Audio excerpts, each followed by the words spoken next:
अगर आपको गणित में कुछ भी नहीं आता, मैथ में आपको कुछ भी नहीं आता और आप चाहते हो बोर्ड परीक्षा में 70 से 80 नंबर आ जाएं या फिर 85 नंबर, तो आप बिल्कुल सही वीडियो पर आए हो। इस वीडियो में यही चीज बताने वाला हूं कि एक ऐसे ट्रिक बताने वाला हूं जिसकी मदद से 2024 बोर्ड एग्जाम में गणित के पेपर में बहुत अच्छे नंबर, कहीं ना कहीं आपके 75 नंबर प्लस आएंगे ही आएंगे। ये मेरी इतनी गारंटी है अगर आप इसको समझ लेते हो तो। बाकी आप देखते रहना, बहुत अच्छे तरीके से मैं आपकी एक एक चीज यहां पर सॉल्व कर दूंगा। तो चलिए यहां पर देखते हैं। और जो ट्रिक बताऊंगा, यह ट्रिक अपनाकर बहुत सारे बच्चे काफी अच्छे नंबर लेकर आए हैं, तो आप भी ला सकते हो। और एक चीज, यह ट्रिक पढ़ने वाले बच्चों के लिए नहीं है जो कि अभी तक कुछ भी नहीं पढ़े। मैं सोचा उनको भी ये ट्रिक बता देता हूं जिससे कि उनके 75% 80% नंबर आ जाए। बाकी अगर आपका आपका आ जाता हो, चलो 80 नंबर, 85 नंबर, 90 नंबर, 95 नंबर अगर आप तैयार किए तो आपको यह ट्रिक देखने की कोई जरूरत नहीं है। फिर भी अगर आप चाहते हो कि मैं देख कर, अगर जहां मेरा 85% आ रहा है वहां से 90-95% आ जाए, तो आप देख सकते हो।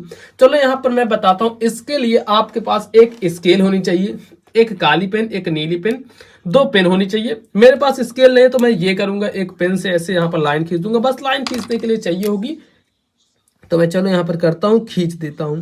ठीक है ना। यहां से देखो, एक आपको इस तरफ ऐसे लाइन खींच देनी है, जो आपको कॉपी मिलेगी। बिल्कुल सेम टू सेम ऐसी ही कॉपी रहने वाली है आपके बोर्ड एग्जाम की। बिल्कुल सेम कॉपी रहेगी, कोई भी बदलाव नहीं रहेगा। ठीक है ना। और सामने का जो फ्रंट पेज रहेगा वह कुछ इस प्रकार से रहेगा, जैसे यहाँ पर हाई स्कूल परीक्षा का आप देख सकते हो। मैं इसको भरना बता दूंगा। परीक्षार्थी का अनुक्रमांक, परीक्षार्थी का अनुक्रम, शब्दों में, विषय, प्रश्न पत्र, ये सब चीजें। आपको ऐसे एक लाइन और इस पे आपको डबल लाइन चढ़ा देना है। इसको सिंगल नहीं रखना है, खुद सिंगल रह जाओ लेकिन इसको सिंगल मत रखो। तो देखो यहाँ पर क्या करेंगे, एक ऐसी हम लाइन खींच देते हैं यहाँ पर इसको डबल करने के लिए। इतना हो गया। अब आपको देखना है पेपर। अब मैं ऐसा समझ के चलूंगा कि मुझे कुछ भी नहीं आ रहा है पेपर में, और देखना मैं आपके सामने ऐसे ट्रिक जो बताऊंगा उससे करूंगा। और अगर आप ऐसे करोगे, एक चीज मैं आपको यहाँ पर जरा बता देना चाहता हूँ कि जो मैथ होता है, मैथ में क्या होता है। कहोगे भैया मैथ में आखिर क्या होता है। मैथ में आपको मिलते हैं स्टेप मार्किंग। आपको इतना पता है कि नहीं? इतना पता है तो आप मुझे बताओ। मैथ में हमेशा आपको स्टेप मार्किंग मिलता है। मतलब इसका मतलब क्या हुआ, देखो मैं बताता हूं इस पेज पे आपको। स्टेप मार्किंग, अब देखो जैसे ही आप कोई क्वेश्चन करते हो उसमें क्या है कि आप पहला स्टेप लिखोगे, दूसरा स्टेप, तीसरा स्टेप, चौथा स्टेप, पांचवा स्टेप। तो क्या है, लास्ट में अगर आपने आंसर गलत भी लिख दिया और क्वेश्चन था 5 नंबर का, तो 5 में से भले आपका आंसर गलत आया हो और आपने स्टेप सही लिखे हैं, तो 5 में से 4 नंबर या फिर 3 नंबर तो आपको मिलना तय है, भले ही आंसर गलत हो। ये मत आप समझना कि आपको नंबर नहीं मिलेगा, आपको मिलेगा फिर भी नंबर। तो ये होता है स्टेप मार्किंग का, आप कह सकते हैं स्टेप मार्किंग का फायदा होता है। और एक चीज, पेपर देने से पहले अभी ही जितने भी फॉर्मूले हैं मैथ के, जितने भी फॉर्मूला है मैथ का, सारे तैयार कर लो। मुश्किल से मुश्किल 50 या 60 ही फॉर्मूले हैं मैथ में। गणित में कितने फॉर्मूले हैं? ज्यादा से ज्यादा 50-60, बस, इससे ज्यादा नहीं है। इतना तैयार कर लो ताकि आप जब पेपर देने जाओ तो आपको वह काफी मदद कर सके। अब देखो, अब हम शुरू करते हैं इसके बाद से।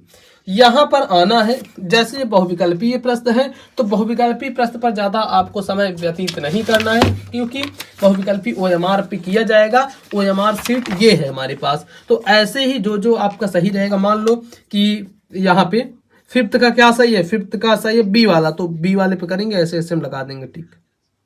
और कोई क्वेश्चन है 6th का ए सही है तो ऐसे ऐसे लगा देंगे, गोला कर देंगे, बस। ऐसे ही OMR करना है। तो OMR को हम थोड़ी देर के लिए रख देते हैं साइड में। अब देखो यहां पर आएगा बहुविकल्पीय प्रश्न। बहुविकल्पीय प्रश्न टोटल आप देखते चलो, जो जो चीजें बता रहा हूं एक एक ट्रिक आप अच्छे से समझते चलना, एकदम दिमाग में बैठा लेना, जिसकी मदद से आप ला पाओगे 80+ नंबर। देखो बहुविकल्पीय, ठीक है, बहुविकल्पीय प्रश्न। बहुविकल्पीय प्रश्न टोटल कितने आते हैं? 20 आते हैं, 20। और ये कितने मार्क के? 20 नंबर के लिए आते हैं। अब जहां पर आपको अगर कुछ नहीं आ रहा है, कुछ नहीं रहा, तो आप तुक्का मारोगे। तुक्का मारोगे तो आपके लगभग 6 से 7 क्वेश्चन सही होंगे।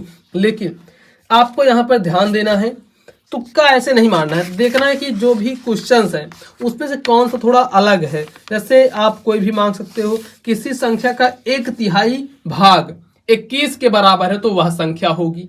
किसी संख्या क्या है, 1/3 भाग 21 के बराबर है तो वह संख्या क्या होगी, 63 होगी। तो ऐसे लगा दो। तो ऐसे ऐसे करना है, बहुत आसान रहेंगे यार क्वेश्चन, ज्यादा हार्ड नहीं आएंगे, इसको बहुत गलती कर लोगे। हम डायरेक्ट बढ़ेंगे बड़े वाले क्वेश्चनों की तरफ। मान लो आपका ये क्वेश्चन आ गया, ठीक है, ये क्वेश्चन आ गया और इसको हमको करना ही नहीं आता, बिल्कुल भी नहीं करना आता। तो कैसे करोगे, सबसे पहले आपको लिखना है खंडवा, ऊपर लिख देना है, यहां पर डाल दो खंडवा, खंडवा, और ऐसे कर देना है। फिर देखो जो कौन सा क्वेश्चन है, ये हमारा क्वेश्चन है पहला, पहले का ए वाला। तो लिखोगे प्रश्नोत्तर संख्या 1 का ए, यहां पर लिख दो प्रश्नोत्तर संख्या 1 का ए, प्रश्नोत्तर संख्या 1 का ए। नीचे क्या करना है, आपको अंडरलाइन कर देने। देखो इन्हीं सब चीजों का ज्यादा नंबर मिलेगा। ये सोचो कि चलो भैया सही सही लिखते रहे और ये सब करे ही ना तो नंबर नहीं मिलेगा, यह ऐसा कोई बताएगा नहीं, लेकिन ऐसा होता है, रियलिटी यही होती है कि वैसे करने से आपको नहीं मिलेगा सही से नंबर। इतना लिखना है, मतलब एग्जामिनर को देखते ही लग जाना चाहिए, इतना ढंग से कॉपी लिखना है कि भैया यह तो कोई पढ़ने वाला बच्चा हो, फिर उसको आंसर पढ़ने की जरूरत ही नहीं पड़ेगी अगर आपने एक बार उस पर अपना विश्वास जमा लिया तो। चलो देखते हैं उसके बाद क्या करना है। डायरेक्ट यहां पर लिखना है सॉल्यूशन या फिर हल, हिंदी में लिखोगे आप यहां पर हल। कहोगे भैया हल तो हमको आता नहीं, तो हम क्या लिखेंगे। अब देखो यहीं पर तो आती है ट्रिक। आप अभी से ही उठा लो अपनी मैथ की कॉपी, मैथ का मतलब बुक उठा लो, उसमें जो जो मैं आपको एक वीडियो में मैं टिक करा दूंगा क्वेश्चन, सिर्फ उन्हीं क्वेश्चन को पढ़कर चले जाना, उन्हीं क्वेश्चन को रट लो, एकदम दिमाग में बैठा लो। वो जैसे याद करना होता है ना क्वेश्चन, तो आप याद कर लो, क्योंकि अभी आप उतना नहीं कर पा रहे तो आप ऐसे कर लो। उसके बाद वही क्वेश्चन सेम यहाँ पर भांचते चले जाना है। अब देखो यहाँ पर जैसे लिखा है 2 cos स्क्वायर 45 डिग्री बराबर 1 माइनस 1 बराबर cos थीटा। अब इतना है, थीटा का मान ज्ञात करना है। अब देखो इसी प्रकार से आप त्रिकोणमिति का कोई भी एक याद किए रहोगे वही यहां पर लिख दोगे, कोई भी क्वेश्चन याद किए रहोगे वही लिख दोगे। जैसे यहां पर देखो, अब अगर वो भी नहीं याद किए तब क्या करोगे, पहले यही आपको उतार देना है, सबसे ऊपर ये जो लिखा रहेगा यही उतार देना है, नीली पेन से उतारना है। हल में पूरा नीली पेन से उतारते चलना है, काली पेन का प्रयोग नहीं करना है। तो यहां पर क्या करोगे, 2 cos, क्या लिखोगे 2 cos, अब उसके बाद क्या है स्क्वायर 45 डिग्री माइनस 1 बराबर cos थीटा, इतना लिख दोगे। अब देखो इसमें थीटा का मान पूछा है तो अपने मन से ही कुछ ना कुछ बनाना शुरू करो। चलो हम यहाँ पे बनाना शुरू करते हैं अपने मन से। फिर यहाँ पे यही सेम चीज लिखेंगे, जैसे ये है तो इसको करोगे आप, यहाँ देखो लाइन छोड़कर भी आप लिख सकते हो, उसी लाइन से भी कर सकते हो। मैं छोड़कर चलो लिखना शुरू करते हैं क्योंकि हमें ज्यादा नहीं आता। फिर यही सेम चीज उतारोगे, 2 cos स्क्वायर 45 डिग्री, इतना निकाल लिए। अब देखो -1 लिखा है तो इसको आप जानते हो, माइनस अगर बराबर के उस तरफ जाता है तो प्लस में हो जाता है, तो लिख दो बराबर cos थीटा, ऐसे लिख दो cos थीटा, और जब -1 उधर जाएगा तो +1 हो जाएगा, +1, इतना हो गया। अब देखो इसके बाद मैं इसके तरीके से कुछ नहीं कर रहा हूं, मैं इसके तरीके से कर रहा हूं, मतलब हमें नहीं पता है कि क्या कैसे होगा। फिर एक बार कर दो, यहां पर जैसे 2 cos स्क्वायर 45 अंश है तो cos 45 अंश का अब मान देख लेना है। वैसे तो मान होता है 1/√2 होता है, ये तो ज्यादातर बच्चों को याद रहता है, नहीं याद रहता तब भी दिक्कत नहीं रहेगी। मान लो हमको याद है तो हम लिख देंगे 2 cos 45 अंश का मान होता है कितना, 1/√2, तो 1/√2। अब इसके बाद इसका स्क्वायर है तो ऐसे कर दोगे, ब्रैकेट में इसका स्क्वायर लगा दोगे। फिर यही सेम चीज उतारोगे, जैसे cos थीटा +1 है तो लिखेंगे यहाँ पर cos थीटा +1। अब फिर इतना तो यार आपको करना आता ही होगा ना, इसका स्क्वायर। तो देखो 2 ऐसे ही लिखे रहो, गुणे में 1 का स्क्वायर मतलब 1 गुणे 1 कितना होगा, 1 ही होगा। √2 का स्क्वायर होता है 2, तो 2 कर देंगे। अब यहाँ से 2 से 2 कट जाएगा, आएगा 1 बचेगा। बाकी पहले इसको आप यही सेम से उतार दो, कॉस थीटा प्लस 1। अब देखो क्या करेंगे, यहाँ पर 1 बचा बराबर कॉस थीटा प्लस 1। अब यहाँ पर आप देखो कॉस थीटा का मान कितना होगा। अब देखो हमको कुछ नहीं पता, हम इसकी तरीके से नहीं कर रहे हैं सॉल्व, हम अपने तरीके से कर रहे हैं। 1 से 1 को काट दो। अब कहोगे भैया क्यों काट दें, क्या आपके कहने पे ऐसे काट दें? नहीं, मेरे कहने पे नहीं। देखो यहां पर cos थीटा प्लस 1 है, तो अब फिर यही सेम चीज ऐसे लिख दो। हम यहां पर लाइन खींच देते हैं, cos थीटा प्लस 1 बराबर 1। फिर cos थीटा आप ऐसे लिख दो, cos थीटा। अभी मैंने आपको बताया था कि बराबर के उस तरफ, जैसे यहाँ पर 1 है, अब ये जो प्लस 1 है यह उस तरफ जाएगा, -1 में बदलेगा। फिर देखो cos थीटा बराबर 1 - 1 बराबर 0। अब देखो जो cos थीटा है, यह cos थीटा में 0 जो होता है, cos थीटा का मान 0 कब होगा? जब cos थीटा 90 डिग्री के बराबर होगा। तो लिख दो यहाँ पर cos 90 अंश, ठीक, cos थीटा बराबर 0 मतलब cos 90 डिग्री। अब cos से cos काट दो, थीटा की वैल्यू आ गई 90 डिग्री। देखो आप क्वेश्चन देखकर हैरान हो जाओगे, लेकिन बाद में अगर एक एक चीजें ऐसे सॉल्व करना शुरू करोगे तब तो कहोगे यार इतना आसान था, फिर भी हम छोड़कर चले आएंगे, नंबर कट गए। अब देखो यही कर लिया, आपको नंबर मिल जाएगा। अब चलो हम दूसरा देखते हैं कैसे करोगे। मान लो हम आ जाते हैं अपने नेक्स्ट पेज पे, ठीक है, हम आगे चलो भैया नेक्स्ट पेज पे, और इस पर भी सेम इसी तरीके से कर देने हम अंडरलाइन। चलो ये भी कर दिए। सारा चीज लिखने के ऊपर डिपेंड है कि आप कैसे लिखोगे, और वैसे ही एग्जामिनर समझेगा कि आप उस तरीके वाले स्टूडेंट हो, और वैसे ही वह आपको नंबर भी देता जाएगा। ये चीज आप लोग अपने दिमाग में बैठा लो। अब इतना किए, अब यहाँ पर मान लो हम कौन सा करना शुरू कर दें, बी वाला नहीं, यहाँ पर आ जाते हैं किसी और नेक्स्ट क्वेश्चन पे। ये सब देखो सॉल्यूशन है, मेरे पास पूरे पेपर पड़े हुए हैं। अगर कमेंट करोगे भैया तो मैं बना दूंगा यार, आप चिंता मत करो, पूरी हर चीजें आपके लिए प्रोवाइड हो जाएंगी, तो आपको दिक्कत नहीं लेनी है। सेकंड क्वेश्चन का फर्स्ट करते हैं, लिखेंगे प्रश्नोत्तर संख्या 2 का पहला, यहां से लिखते हैं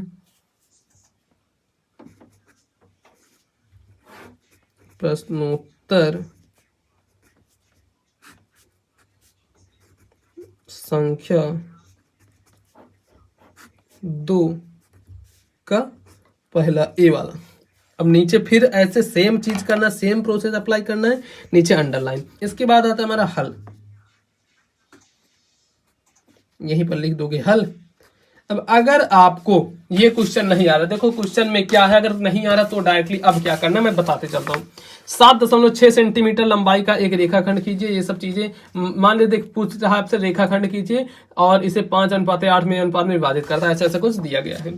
छोड़ो वो क्वेश्चन, छोड़ ही दो, डायरेक्ट आपको अपने मन से कुछ भी बना लेना है। मान लो आप बना लिए 8x² प्लस 2x प्लस मान लो यहाँ पर क्या कर दें 6 कर दिए, इतना बराबर 0। अब इसको अपने मन से कुछ भी भांसते चले जाना। देखो ये सब कोई बताता नहीं, लेकिन ऐसे करते जाओगे, जरूरी नहीं है। अब देखो थोड़ा सा मैं आपको समझा देता हूँ।